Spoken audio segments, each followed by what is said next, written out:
we're continuing a defensive surge a little bit with some of the intensity. Yeah, really good days by the defense. You know, like I told them, that was like a game because we played out last 3 minutes and 34 seconds or whatever. And defense won all day, other than a few periods.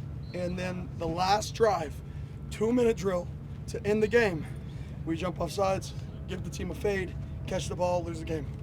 Doesn't matter if you lose 7-3 or 47-40, right? You got to win the game in the biggest moments. Offense did that today, defense did not. That's simple. You all chippy today. What do you think of the intensity in practice? Yeah, our practice, we got out and gave good juice today. Been happy with how our guys have responded after day 5. Really challenged them, and I've been happy how they've responded. The defensive line obviously has a lot of players new to the team, players that haven't played that much. How have you been impressed with the progression of that group so far? Really impressed. They've gotten a lot better, I think, moving Clayton back. You know, Clayton's a talker, and I think sometimes when you have guys with talk and juice, it energizes the rest of the room, and I think he really energized that room, especially with CJ out. But I thought it was really good. Adding on to the defensive line, how valuable is it for them to see a plethora of different arms being tested against them throughout spring practice? Yeah, I mean, it's good for them to see different type of guys evade the pocket. But, versus them, it's defeating the man, rush games, and stuff like that, not necessarily who's playing quarterback. What's it like seeing Mike Gardner out there already after the injury that he had? Yeah, it's great to see. I mean, he was a phenomenal high school player. He was phenomenal in the spring last year before his non-football injury. And not in here, he was training and stuff like that. But that sucked to miss him last year. But to get him back has been really good. He's been noticeable in team. What did Jalen? Where do you see out of Jalen? Which one? Defensive end. Defense. Okay, sorry. I didn't know if you were talking Clem or. Okay. I think both Jalen's have been really pleased with. They go versus each other all the time. Clem's playing at a really good level right now. I've been very happy with how he's playing. Thompson's playing really high. He's a veteran. He's just, some guys, they have the experience, and it looks like they have the experience when they play.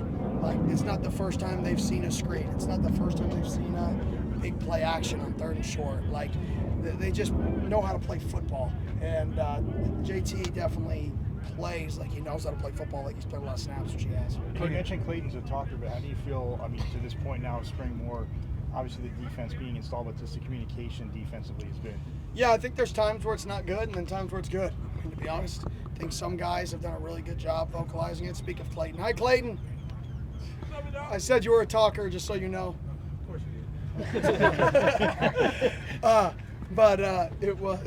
It's been good. I mean, like I said, some guys communicate really well. Some guys got to get better. Some of that is confidence.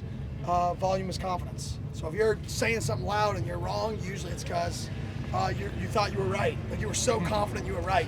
You don't scream something unless you're confident, right? So I think our guys are just got to get more confident, so they're louder, so we can communicate better. There's been some questions about Jordan Tyson's durability. What would you say in response to that? Yeah, I mean, that dude didn't miss practice. That dude came out, I think, the first year here, which was the 2024 team, he played our entire regular season until the second half, didn't miss practice, was moved around the entire field. I think he's led the country in targets for 2 straight years. So, I'm not really worried about his durability. I'm not worried about his toughness. That kid's extremely tough. People don't know he's played with stitches in his hand that people don't know about. I don't even know if I'm supposed to say that because he's tough. Like, he is a kid who's going to block you, go put on the tape. Like, he's a football player you want to have on your team. Like, that is a guy that is going to be the face of an organization. Coach, with running backs like Abbott who are not afraid to fight for that first down in the trenches, how important is it for the defensive line to share that same mindset? Yeah, we got to win short downs. At the end of the day, you got to win the downs that you're not supposed to win. And if you're on defense and you can win the downs you're not supposed to win, and you make the downs that you're not supposed to win difficult for the opponent, it changes everything. And flip side, offense, you've got to win the downs you're supposed to win. If 3rd and 1 is challenging, it's going to be a long year on that side of the ball. Just like on defense, if 3rd and long is challenging, it's going to be a long year on that side of the ball. Like, you've got to win the down and distances that are advantage to you. And then the best teams make the easy down and distance for the opponents challenging. So we put a lot of time into 3rd and short this year just because we want to be a team that wins those down and distances. Moving on to special teams, you brought in Mike Cypress to help with the kicking and punting, which was a struggle last year. What sort of development have you seen from the special teams? Yeah, I mean, they're getting coached by a guy who's done it at a high level for a long time. So just the communication back there, I see him coaching, and it's really cool for me to see, just because he's been there, he's done that. He specializes not in special teams, he specializes in kicking, punting, snapping. That's what he's a professional in. He's a professional at coaching the fundamentals of kicking, snapping, and punting, and I'm glad he's on our side. Most of or all of the team will be running with the kids this weekend in the Pats run. Yeah. What does that mean to you? Yeah, I don't know about running. Right? They're gonna be lining the field. Whatever they do with these kids this weekend, as a top guy, how does that make you feel? What does that mean to you? Yeah, it's cool that our guys want to give back to the community. At the end of the day, like Arizona State, like we represent Arizona State, which is one of the universities in the state of Arizona, and being involved in our state, being involved in these events, being involved in the youth, I think is kind of what college is supposed to be about, is our guys and our players and our staff getting young kids involved in college, involved in sports, seeing their guys they see on TV be good people. And I think that's everybody's responsibility when you're in one of these positions, is to, you're not always going to be perfect, you're going to have your moments, but for the most part, try to be good people and try to show people what good people are. And I think our guys wanting to be a part of that is just showing that they're good people, and they want to continue to spread that. Is Kent going to do the kids run? Maybe. He may have a T-ball game. We're in a competitive season of T-ball where nobody's allowed to get out, which is new to me. I yelled out the other day, and I was like, oh crap, everyone's looking at me. I'm like, he was out. My own son, guys. It's okay. It's my own son. They got him out. You're not supposed to do that. You're not the coach, are you? What? You're not the coach, are you? No, but I may next year. But just because I'm there, I try to be as involved as I can.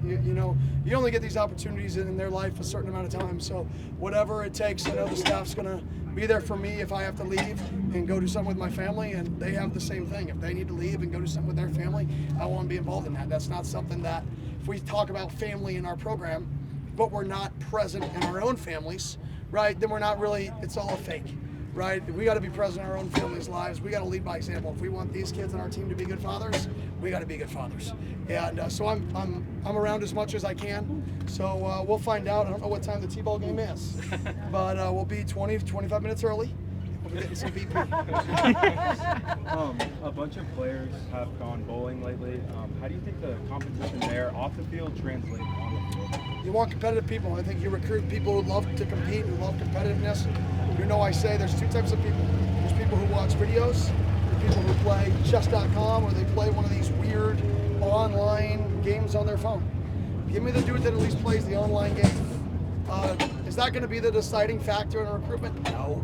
But do I like the fact that he'd rather compete and have a winner and a loser? Absolutely. I like the fact that just guys who naturally like to compete. Like, if your hobbies are competition, like, that's a positive in my mind. If those are the things you want to do for fun, or related to competition. You guys good? We got Clayton.